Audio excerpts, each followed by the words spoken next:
Ахметов Ақылбек Қабиұлы, физика математика ғылымдарының кандидаты, педагогика ғылымдарының докторы, профессор. Кәсіби мамандығым ядролық физика, соның ішінде ядролық реакциялар мәселелері. Атом электр станциясын Қазақстанда салу соңғы мезгілде өзекті мәселелердің біріне айналды. Естеріңізде болар, 2019 жылы алғаш президент болып сайлағаннан кейінгі президентіміз Қасым Жомарт Кемелұлының айтуынша, жақын арада Қазақстанда электр энергиясына тапшылық өте үлкен актуальды мәселеге айналады деген болатын. Шындығында да қазір олай келе жатыр. Электр энергиясын бүгін мысалға тек жай ғана мамандарға, кәсіби мамандарға емес, сонымен қатар қарапайым халықта үлкен проблема айналғанын көрініп отыр. Біріншіден, жылдан жылға электр энергиясының бағасы жоғарылап бара жатыр.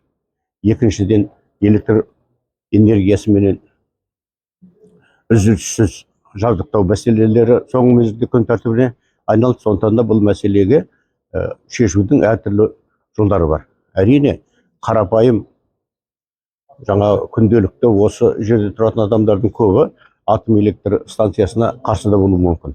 Оларда дұрыс түсінуге болады. Себебі Қазақстан дүние жүзінде мұнай өндірісін, мұнай продуктларын шығаруда алғашқы орындарда жататын бай мемлекеттердің біреуі. Ал бізге мұнай осы электр энергиясын шығарудың негізгі көздерінің бірі болып табылады. Мен өзім қарсы емеспін. Жалпы менің ойлаймын, қай мезгілде де болашағынан үміт күттіретін, болашаққа ұмтылатын ел бұл энергияның жаңа көздерін, оның ішінде экологиялық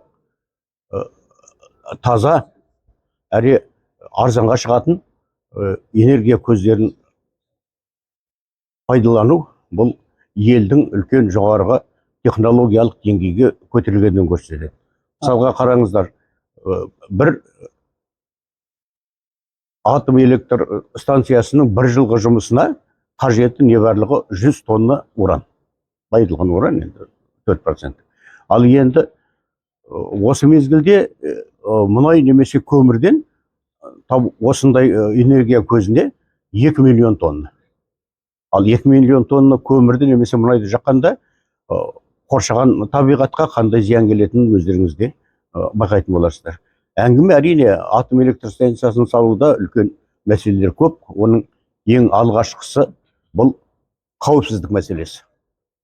Енді бір жағдайға келгенде қай жерде де ең басты қорқатын мәселелердің біреуі, бірақ та қазір мысалы атом энергиясын салу және оны кем дегенде 100 жылға дейін үзіліссіз пайдалану мүмкіндігі оңтүстік Корея, Франция сияқты елдерде қатты дамыған, жолға қойылған проблема болып табылады. Сондықтан бір жағынан қорықпау болады. Әрине ең қиын мәселесі оны тек қана іске қосып пайдалану ғана емес, оны күнделікті жұмысын қамтамасыз ету.